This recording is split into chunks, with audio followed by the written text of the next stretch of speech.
Friends, आज आप लोगों को राजस्थान के आर्थिक विकास में मुख्य बाधाएं क्या है उसके बारे में चर्चा कर रही हूं। आप लोग सब जानते हैं कि राजस्थान खनिज संपदा के दृष्टिकोण से संपन्न राज्य है और इसका भूभाग भी काफी विस्तृत है, लेकिन इसके बावजूद भी राजस्थान आर्थिक विकास की दृष्टि से पिछड़ा हुआ राज्य है।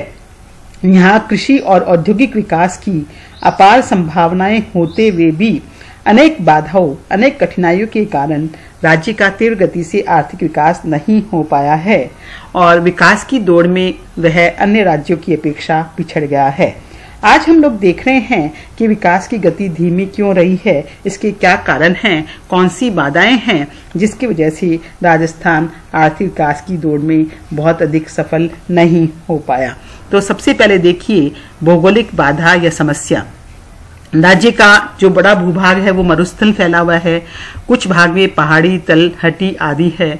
यहाँ पर विद्युत, जल, सड़क संचार आदि की सुविधाएं जब हम विकसित करते हैं तो बहुत अधिक लागत आती है, जिसकी वजह से यहाँ पर विकास तीव्र गति से नहीं हो पाता। दूसरा कारण है कृषि की मानसून पर निर्भरता।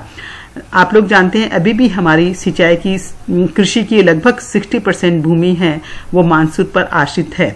मानसून कभी विलंब से आता है, कभी ज्यादा बरसात हो जाती है, कभी कम बारिश होती है। इसकी वजह से हमारी कृषि में हमेशा अनिश्चितता की स्थिति बनी रहती है, जिसकी वजह से यहाँ विकास बाधित होता है। सिंचाई के लिए तो जल मिल ही नहीं पाता, यहाँ तक कि पेयजल की भी यहाँ अभाव रहता है। नेक्स्ट, राजस्थान की जो जनसंख्या दर है वो काफी अधिक है। भारत की औसत दर से राजस्थान की जनसंख्या की वृद्धि दर काफी ज्यादा है। जब जनसंख्या ज्यादा होती है तो विकास के लिए साधन कम बच पाते हैं। अधिकांश जो साधन हैं वो जनसंख्या की बेसिक जो एमिनिटीज हैं उनको प्रोवाइड करने में खर्च हो जाते हैं। और मानवीय श्रम की अपेक्षा रोजगार का कम होना, अर्थात अभी भी यहाँ बेरोजगारी विद्यमान है। जितने लोग कार्य करते हैं उनको यहाँ पर कार्य उपलब्ध नहीं हो पाता है, जिसके कारण बेरोजगारी बढ़ती जा रही है। मानवीय संसाधनों का अपव्यय होता है। इसके कारण भी क्या होता है, राजस्थान का विकास तेजी से नहीं हो पा रहा है। जल की न्यून उपलब्धता, राज्य में जल की बहुत ज्यादा कमी है। राजस्थान में केवल पूरे भारतवर्ष के सतही जल का 1% ही उपलब्ध है, जो बहुत ही कम है। कई जगह तो जल भी क्या है, लवणीय है और कई स्थानों पर सूखे के कारण जल का स्तर निरंतर कम होता जा रहा है और जल प्रबंधन के कारण भी ये जल की न्यूनता की समस्या अत्यधिक बढ़ती जा रही है। जल नहीं होने से न तो पेयजल प्राप्त होता है और न कृषि की सिंचाई के लिए ही जल उपलब्ध हो पाता है। इसलिए कृषि के विकास पर प्रश्न चिन्ह लग जाता है। नेक्स्ट है विद्युत स्रोतों की कमी। राज्य में अभी भी विद्युत पावर की काफी कमी है। बिजली की कमी होने के कारण न तो यहाँ उद्योग धंधे विकसित हो पाए हैं और बिजली की कमी के कारण सिंचाई साधनों आदि की उपलब्धता पर भी प्रभाव पड़ता है। तो बिजली के संसाधनों की कमी की वजह से भी यहाँ विकास है वो कम हो पा रहा है। और आप लोग सब जानते हैं कि किसी भी देश के आर्थिक विकास के लिए विद्युत की उपलब्धता प्रथम शर्त है। हालांकि अभी राजस्थान में बिजली की आपूर्ति को बढ़ाने हेतु पवन ऊर्जा और सौर ऊर्जा पर ध्यान दिया जा रहा है, उनका विकास किया जा रहा है, लेकिन अभी इस क्षेत्र में काफी कुछ करना बाकी है। नेक्स्ट है परिवहन व संचार साधनों की कमी। राजस्थान का क्षेत्रफल तो बहुत विस्तृत है, लेकिन यहाँ सड़क, रेल तथा वायु संसाधनों का विकास पूरी तरह से नहीं हो पाया है। प्रति 100 वर्ग किलोमीटर पर सड़कों की लंबाई अभी भी केवल 50 किलोमीटर ही है, अर्थात केवल 50% जगह पर सड़क है, बाकी 50% भूमि अभी भी सड़कों से रहित है। तो इस क्षेत्र में भी काफी अधिक ध्यान देने की आवश्यकता है ताकि विकास हो सके। असंतुलित आर्थिक विकास, राज्य में उद्योग धंधे हैं वो केवल कुछ क्षेत्रों तक ही, कुछ ही स्थानों तक ही सीमित हो पाए हैं। क्यों? क्योंकि उद्योग धंधे वहीं विकसित हो पाएंगे जहां पर्याप्त मात्रा में विद्युत मिले, पेयजल की उपलब्धता हो, परिवहन और संचार साधन मिले, दक्ष श्रमिक मिले। लेकिन ये सब चीजें नहीं उपलब्ध हो पा रही है।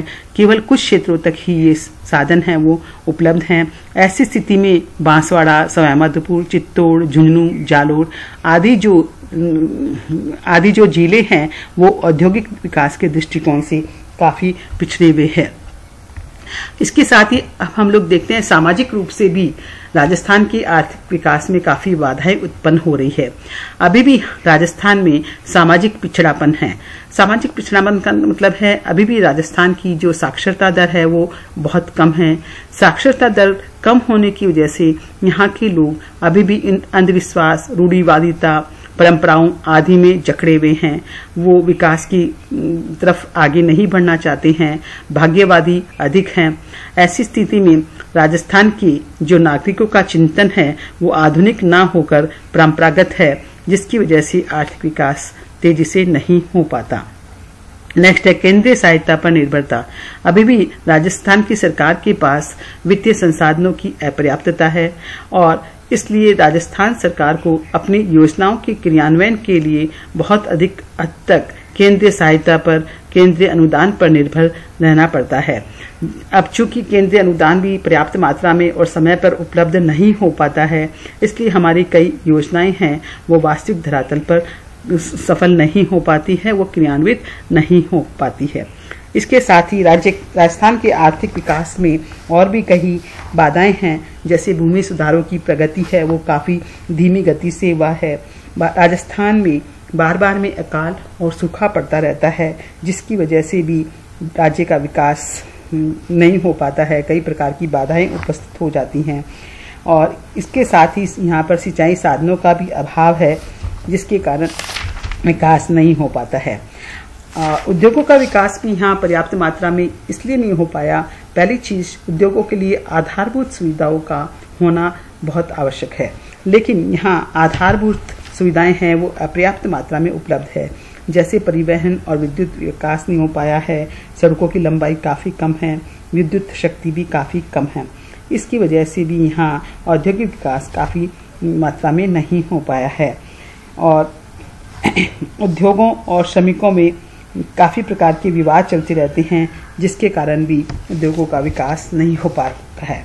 और राजनीतिक रूप से भी देखा जाए तो यहाँ पर हमेशा राज्य तथा केंद्र में अलग अलग राजनीतिक दलों की सत्ता रही है, जिससे राज्य की आर्थिक विकास का मार्ग अवरुद्ध हुआ है। यहाँ राजनीतिक सत्ता में स्थायित्व का भी अभाव रहा है, जिसके कारण भी सरकार कोई भी नीति पूरी तरह से बना नहीं पाई है, उसको इम्प्लीमेंट नहीं कर पाई है। तो कुछ ऐसे कारण मैंने आप लोग बताए हैं जिसके कारण हमारे राजस्थान राज्य का जो विकास है वो धीमी गति से हो पाया है, विकास के दृष्टिकोण से पिछड़ा हुआ रह गया है। इन सभी बाधाओं को दूर करके ही राजस्थान विकास पथ पर अग्रसर होता है। कल हम लोग बच्चों देखेंगे कि आर्थिक विकास की बाधाओं को दूर करने के लिए, उनका निराकरण करने के लिए हम लोग क्या सुझाव दे सकते हैं। धन्यवाद।